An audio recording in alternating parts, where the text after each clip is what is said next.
Assalamualaikum warahmatullahi wabarakatuh.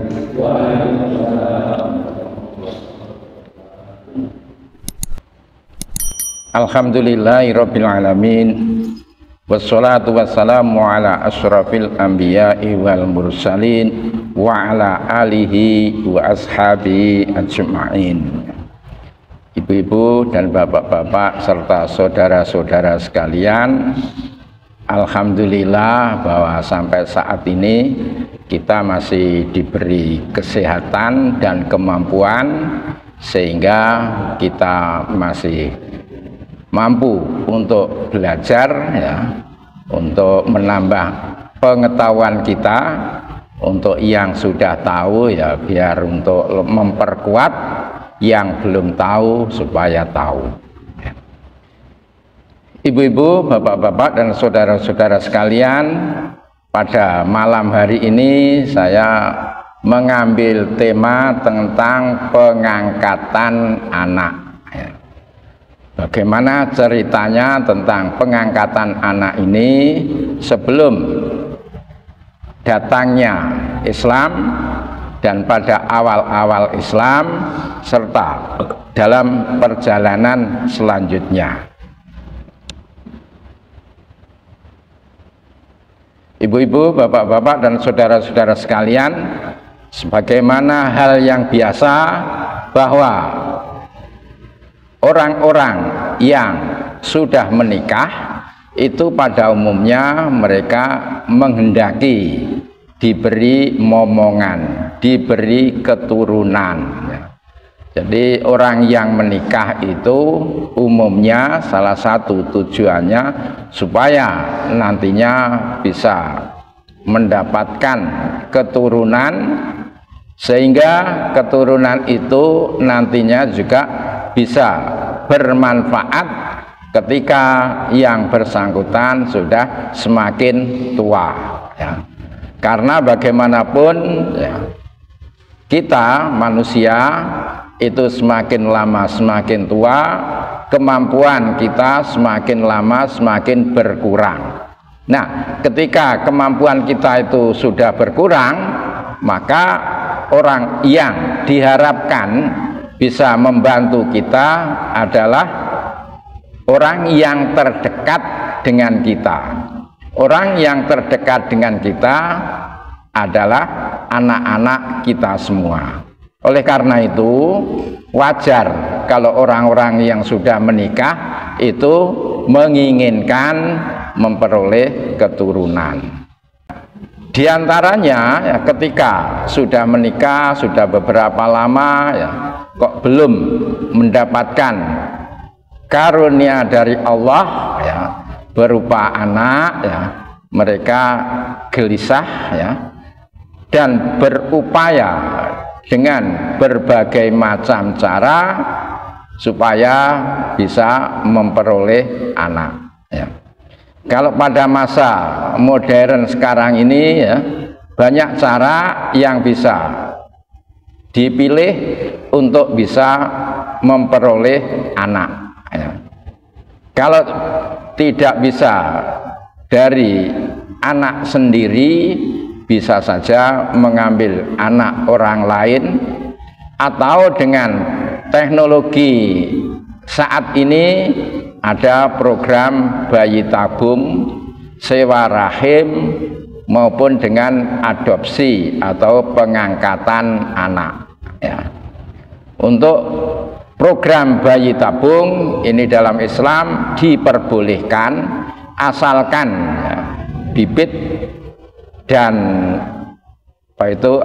ovumnya itu dari suami dan istri ya, dan juga dihamilkan oleh istri yang bersangkutan. Itu model program bayi tabung yang diperbolehkan ya. Sedangkan sewa rahim ini dalam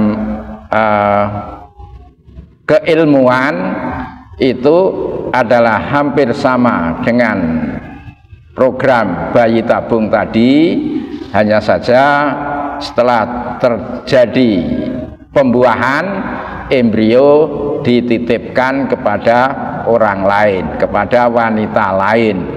Itu yang disebut dengan sewa rahim, ya.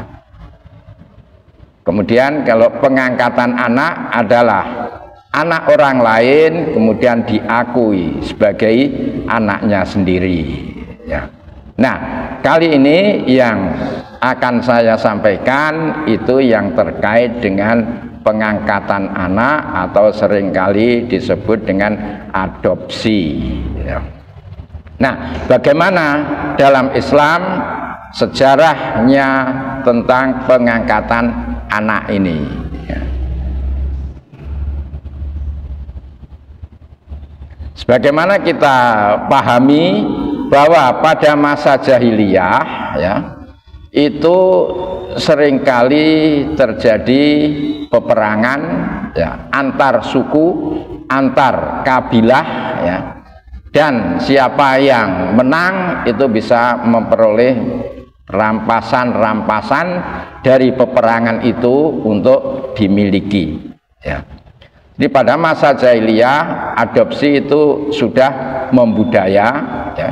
Seseorang mengangkat anak orang lain untuk dimiliki dan statusnya seperti halnya anak kandung sendiri. Kemudian mengumumkannya di hadapan masyarakat umum, ya. Si anak angkat diperlakukan sebagai anak kandung, sehingga dalam pembagian waris ia pun memperoleh bagian sama seperti dengan bagian anak kandung.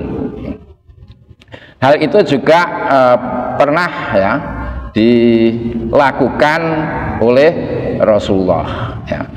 Jadi dalam hidupnya Rasulullah itu pernah, ya, mengangkat seorang anak, ya, yang bernama Zaid, ya. Zaid itu diangkat oleh Rasulullah sebagai anak, sehingga dipanggil, ya, anak angkat itu didudukkan sama dengan anak kandung, sehingga anak angkat itu dipanggil binnya itu kepada ayah angkatnya, sehingga ketika Muhammad mengangkat Zaid sebagai anak angkatnya itu oleh masyarakat dipanggil Zaid bin Muhammad, ya. Nah, ceritanya, ya, Zaid itu adalah kurban, ya, kurban dari peperangan, ya, kurban dari peperangan antar suku, ya, dan dia dijadikan rampasan, ya. Zaid ini masih kecil, ya, sekitar umur 8 tahun, itu ditawan oleh musuh, ya, karena merupakan tawanan, kemudian dijual, ya, dijual, dijadikan budak, ya. Jadi pada masa itu, ya, sudah terjadi bahwa manusia itu bisa dijual. Manusia itu seperti barang dagangan, ya, bisa dijual dan dibeli, ya. Barang siapa yang menginginkan, ya, membeli itu. Tapi namanya budak itu yang dipilih itu adalah orang-orang yang kira-kira bisa membantu, ya. Nah, kembali pada Zaid, ya, Zaid yang menjadi barang dagangan, ya, yang diperjualbelikan, akhirnya ada yang membeli, ya. Yang membeli itu namanya Hakim bin Hizam bin Khuwailid. Ini masih keluarga besarnya Khadijah, istri Rasulullah, masih kemenakan dari Khadijah, istri Rasulullah. Nah, ketika sudah dibeli menjadi budak, kemudian diberikan, dibahkan kepada bibinya, kepada Khadijah, ya. Jadi Zaid diberikan kepada Khadijah, dan Khadijah ini akhirnya menikah dengan Muhammad, ya, Rasulullah, ya. Jadi peristiwa Zaid dibeli ini itu terjadi sebelum Khadijah menikah dengan Rasulullah, ya. Kemudian ketika sudah diberikan kepada Khadijah, ketika Khadijah sudah menikah dengan Rasulullah, kemudian si Zaid, ya, budaknya Khadijah itu diberikan, dihibahkan kepada suaminya, kepada Rasulullah, ya.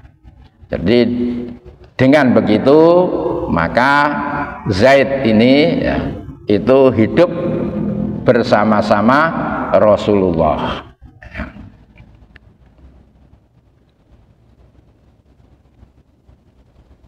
Nah, selama bertahun-tahun hidup bersama Rasulullah, ya, rupanya si Zaid ini, ya, itu merasakan senang, ya, merasa bahagia dalam hidupnya, ya, sampai pada akhirnya orang tuanya, ya, bapak dan paman si Zaid ini mencari, ya, mencari ada di mana Zaid itu, ya, yang dulunya ditawan oleh musuh. Kemudian dicari, setelah ketemu, ya, ternyata Zaid ini ada di rumah Rasulullah, ya. Kemudian ayahnya dan pamannya itu berunding, ya, berunding untuk menebus kembali Zaid, ya. Jadi Zaid ini akan ditebus kembali oleh ayahnya dan pamannya itu. Nah, ketika ayah dan pamannya itu menyampaikan maksudnya kepada Rasulullah, kemudian Rasulullah menyatakan bahwa Zaid itu diberi kebebasan, ya, terserah, ya, apakah Zaid itu mau kembali kepada ayahnya, hidup dengan keluarganya, ataukah tetap tinggal bersama Rasulullah, ya. Jadi Rasulullah tidak menjualnya, ya, tetapi justru memberikan kebebasan kepada Zaid untuk milih, ya, milih kembali ke keluarganya ataukah hidup tetap bersama Rasulullah, ya. Nah, ternyata, ya, ketika ditawari, ya, apakah balik dengan keluarganya ataukah, ya, tetap bersama Rasulullah, ya. Nah, atas tawaran itu, ya, ternyata si Zaid lebih milih bersama Rasulullah, ya. Jadi Zaid milih bersama Rasulullah daripada ikut kembali dengan ayahnya dan pamannya itu. Nah, setelah Zaid itu sudah menetapkan pilihan, ya, tetap bersama Rasulullah, maka si Zaid, ya, digandeng oleh Rasulullah, ya, menuju ke Ka'bah, ya. Jadi Zaid sama Rasulullah, ya, menuju ke Ka'bah, ya, mengelilingi Ka'bah, ya. Ketika sampai di salah satu sudut Ka'bah, Hijr Ismail, ya, kemudian Rasulullah mengumumkan, ya, mengumumkan kepada masyarakat, ya, kata Rasulullah, wahai kaum Quraisy, ya, persaksikanlah bahwa ini adalah anakku. dia mewarisiku dan aku mewarisinya. Ya. Jadi pada waktu itu ya, anak angkat ya itu didudukkan sama persis dengan anak kandung ya. Sehingga bisa mewarisi orang tua angkatnya. Orang tua angkat juga bisa mewarisi anak angkatnya kalau anak angkatnya meninggal ya. Itu yang terjadi pada waktu itu. Nah, mendengar ungkapan Rasulullah tersebut, maka ayahnya Zaid ya itu merasa senang ya, karena Zaid sudah diangkat menjadi anak angkat Rasulullah, dan masyarakat memanggilnya itu bukan Zaid bin Harisah ya, karena bapaknya namanya Harisah ya, tetapi dipanggil Zaid bin Muhammad ya, sampai pada akhirnya turun ayat yang melarang anak angkat itu didudukkan seperti anak kandung ya. Jadi Islam melarang ya, menyamakan anak angkat dengan anak kandung ya.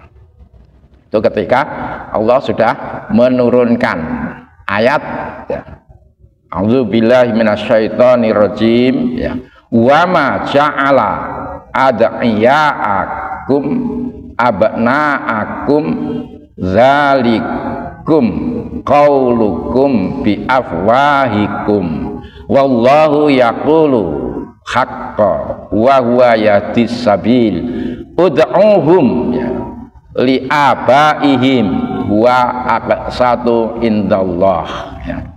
Yang saya warnai kuning ini ya, yang intinya ya, ud'uhum li abaihim huwa aqsatu indallah ya.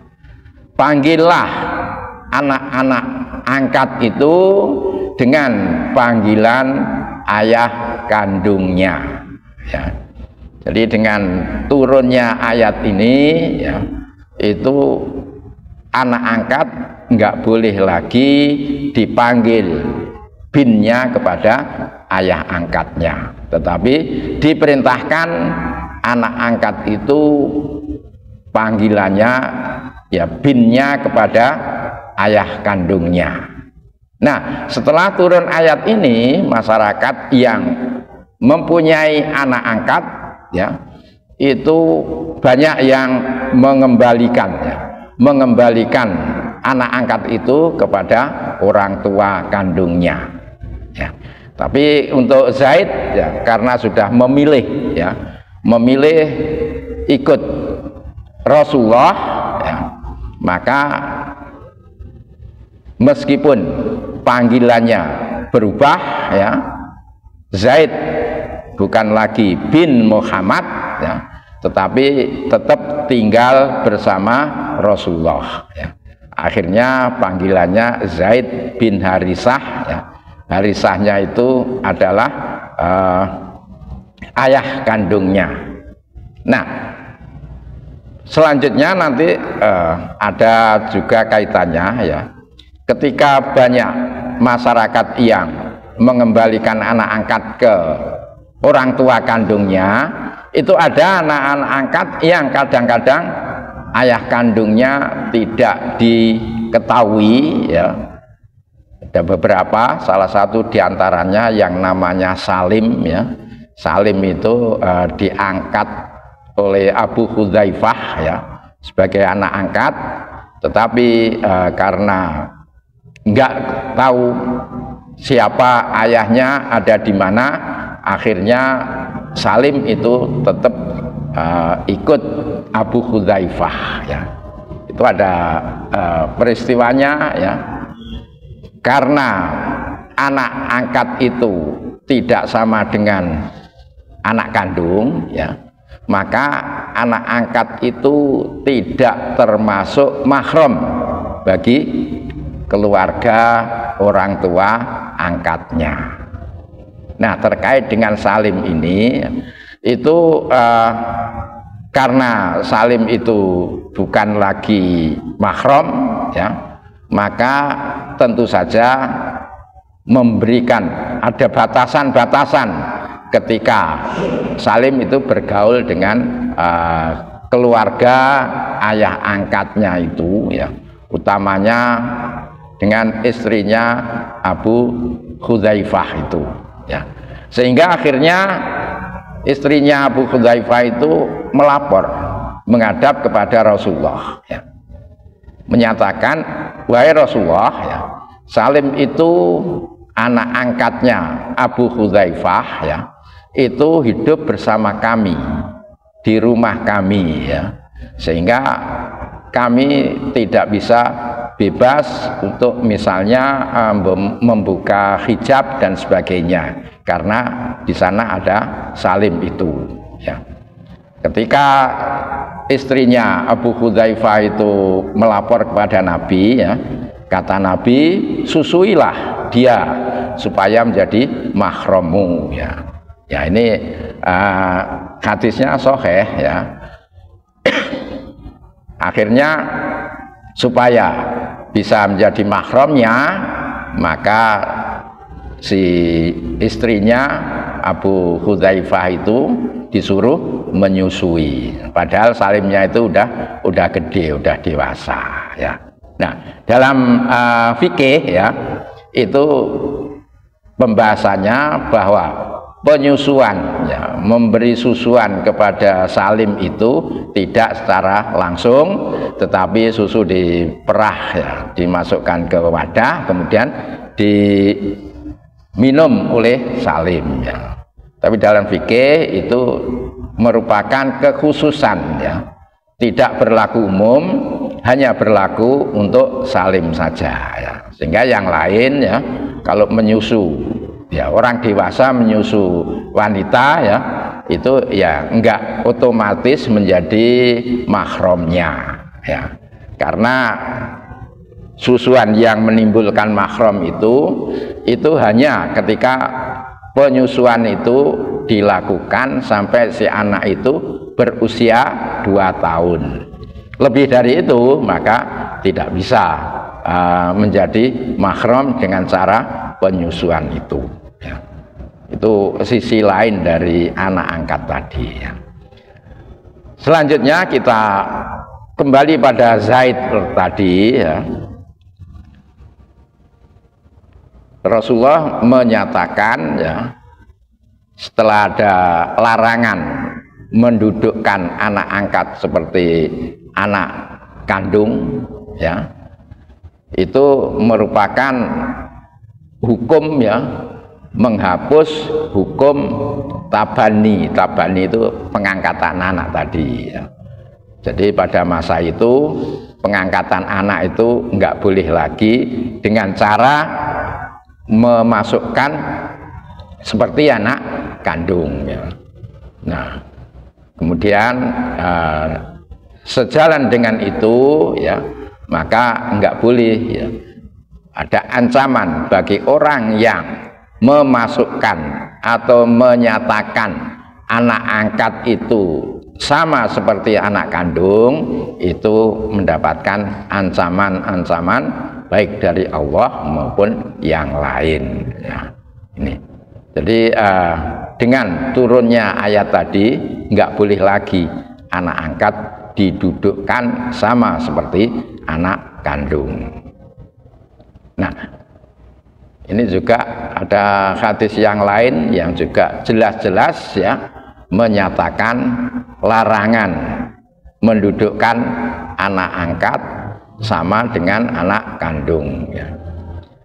Hadisnya an Sa'din radhiyallahu anhu qala sami'tun nabiyya sallallahu alaihi wasallam yaqulu man idda'a ila ghairi abihi wa huwa ya'lamu annahu ghairu abihi fal jannatu alaihi haramun ya.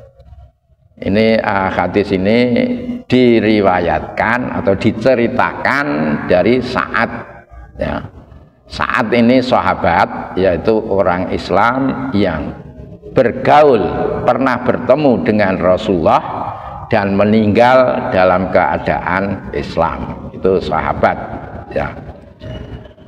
Saat ini mengatakan, aku mendengar Rasulullah Shallallahu Alaihi Wasallam bersabda, barang siapa yang menyebut atau menasabkan anak yang bukan anaknya, ya, padahal dia tahu bahwa itu bukan anaknya, maka diancam bahwa dia akan haram, nggak bisa masuk surga. Ya. Jadi hadis ini merupakan ancaman kepada mereka yang menganggap anak angkatnya itu seperti anak kandung. Selanjutnya Zaid dinikahkan dengan Zainab ya. Zainab ini masih sepupu dengan Rasulullah ya. Semula ketika akan dinikahkan itu ya, Zaidnya nggak mau, Zainab ya, yang nggak mau ya. Mengapa Zainab nggak mau itu ya? Karena Zainab ini masih termasuk keluarga bangsawan ya. Sedangkan Zaid ya, itu adalah mantan budak ya. Jadi Zainab ini merasa bahwa nggak pantas ya, seorang bangsawan kemudian menikah dengan mantan budak ya. Jadi dari keluarga Zainab ini ya, ada yang setuju dan ada juga yang nggak setuju dengan lamaran dari Zaid untuk menjadikan Zainab sebagai istrinya. Sehingga akhirnya turun ayat ya. Allah menurunkan ayat dari surat Al-Ahzab ini. Wa makana lil mu'minin wala mu'minatin idza qadallahu wa rasuluhu amron ayakuna lahumul khiyaratu min amrihi wa may ya'sillaha wa rasulahu faqad dhalla dhalalam mubina ya. Ini ayat ini ya, kalau dari segi artinya, dan tidak patut ya bagi orang mukmin ya, laki-laki maupun perempuan, yang apabila Allah dan Rasulnya itu sudah menetapkan suatu ketetapan ya, nggak ada pilihan lain ya, kecuali taat, kecuali nurut. Dan barang siapa yang durhaka kepada Allah dan Rasulnya, maka sungguhlah dia telah sesat, sesat yang nyata ya. Jadi setelah turun ayat ini, akhirnya si Zainab ini mau ya, mau dinikahkan dengan Zaid ya, karena ada pernyataan ini, ada ayat yang mengecam kalau dia tidak mau ya. Jadi ya akhirnya keluarganya semuanya menyetujui pernikahan antara Zainab dengan Zaid ya. Nah, apa tujuannya ya? Bahwa Rasulullah menikahkan Zaid dengan Zainab ini untuk memberikan pelajaran bahwa manusia itu ya tidak ada bedanya antara satu dengan yang lain kecuali dengan dasar takwa. Jadi yang membedakan itu hanyalah ketakwaannya. Jadi mantan budak dengan bangsawan pun ya itu dinyatakan sama saja, nggak ada yang lebih mulia, nggak ada yang lebih rendah derajatnya ya. Jadi dengan turunnya ayat ini ya, sehingga akhirnya terjadilah pernikahan ya antara Zaid dengan Zainab.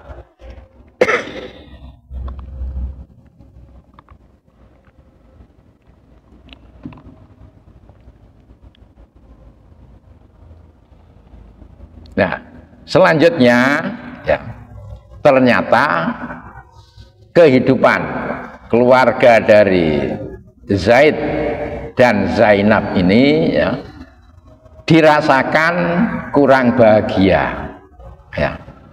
Jadi rupanya ya, pemikiran Zainab yang merasa kedudukannya lebih tinggi daripada Zaid ya, itu masih ada bekas-bekasnya dalam pemikirannya, sehingga kehidupannya kurang bahagia.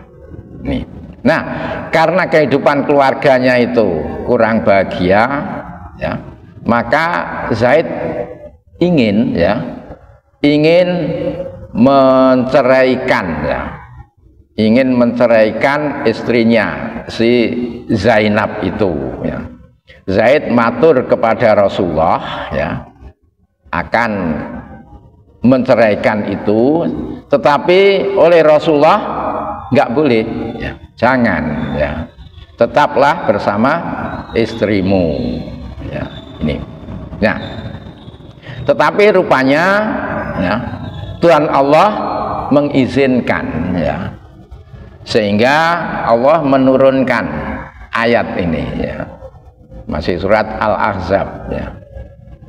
Wa'id taqulu lillazi an'amallahu alaihi wa an'amta alaihi amsik alaika zaujaka wattaqillah wa tukhfiya fi nafsika mallahu mubdihi wa tahsyan nasa wallahu ahaqqu an tahsyahu ya. Ingatlah ketika kamu berkata kepada orang yang Allah telah melimpahkan nikmat kepadanya dan kamu juga telah memberi nikmat kepadanya ya.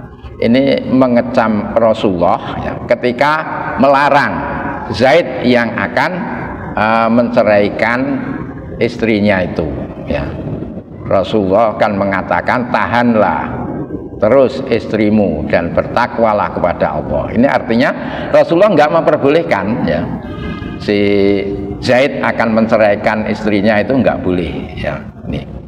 Sedangkan kamu menyembunyikan di dalam hatimu apa yang Allah akan menyatakannya, dan kamu takut kepada manusia, sedang Allah lah yang lebih berhak untuk kamu takuti ya. Jadi pada akhirnya ya, dengan ayat ini menyatakan bahwa Zaid ini boleh ya, diperbolehkan menceraikan istrinya si Zainab itu ya. Nah, akhirnya setelah diceraikan ya, sudah habis masa iddahnya ya, akhirnya Zainab ini ya dinikahkan dengan Rasulullah ya. Jadi si Zainab ya, yang semula dinikahkan dengan seorang budak, mantan budak ya, si Zaid ya, tetapi kemudian dinikahi oleh Rasulullah. Nah, dengan pernikahan itu juga ada maksudnya ya. Allah akhirnya menikahkan Rasulullah ya dengan Zainab ya, sebagaimana dinyatakan masih dalam surat Al-Ahzab ini. Falamma qadha Zaidun minha watara zawajnakaha likaila yakuna alal mu'minina kharajun fi azwaji ad'iyaihim idza qadau minhunna watara ya. Maka tatkala Zaid telah menceraikan istrinya ya, kami kawinkan kamu ya, ini kata Allah ya, kami kawinkan kamu dengannya, dengan Zainab supaya tidak ada keberatan bagi kaum mukminin untuk menikahi istri-istri anak angkat mereka apabila anak-anak angkat tersebut telah menceraikan para istri mereka ya. Jadi akhirnya Rasulullah dinikahkan dengan Zainab ini ya, tujuannya adalah untuk menetapkan ya, bahwa larangan menikahi mantan istri anak angkat yang asalnya nggak boleh ya, maka dengan ayat ini berarti Allah mengubah hukum ya, yang semula menikahi mantan istri anak angkat ya, yang semula nggak boleh ya, maka akhirnya diperbolehkan ya. Diperbolehkan seorang laki-laki ya, menikahi mantan istri dari anak angkatnya ya. Ini. Jadi untuk mengubah suatu hukum ya, itu biasanya ya Allah menurunkan ayat ya ini.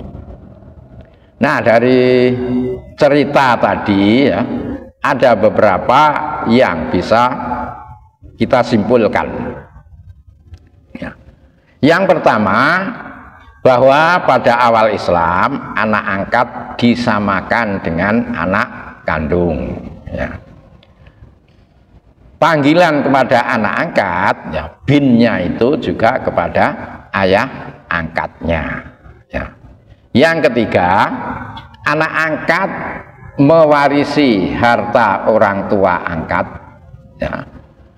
Orang tua angkat juga bisa mewarisi harta anak angkatnya ya.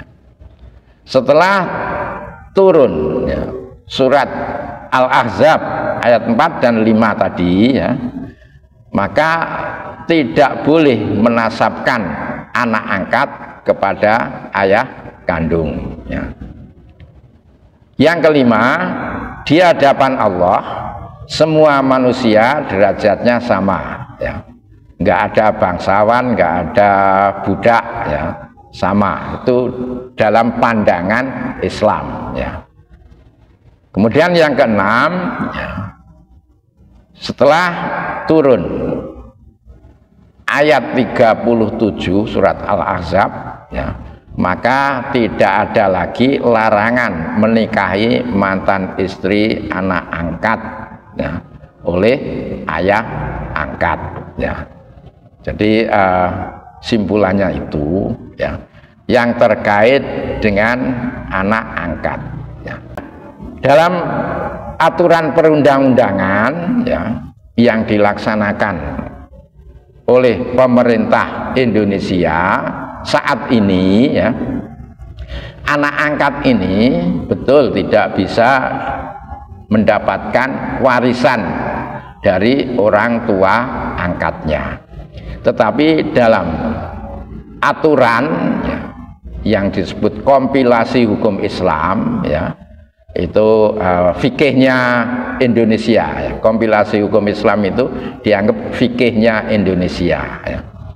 Dalam kompilasi hukum Islam itu anak angkat itu diberi wasiat wajibah ya, diberi wasiat wajibah ya. Dianggap orang tua angkatnya itu berwasiat, meskipun orang tua angkat itu enggak berwasiat, tetapi dianggap wasiat itu ada, sehingga anak angkat bisa diberi bagian dari harta peninggalan orang tua angkatnya ya, tetapi bukan bagian sebagai waris ya, tetapi sebagai wasiat ya, yang disebut dengan wasiat wajibah itu ya. Anak angkat itu diberi bagian maksimal ya, paling banyak itu sepertiga bagian, artinya bisa saja nggak sampai sepertiga bagian ya. Jadi meskipun orang tua angkat nggak berwasiat ya, tetapi anak angkat mendapatkan bagian ya. Sudah ya, kita akhiri dengan bacaan hamdalah alhamdulillahirabbil alamin. Assalamualaikum warahmatullahi wabarakatuh.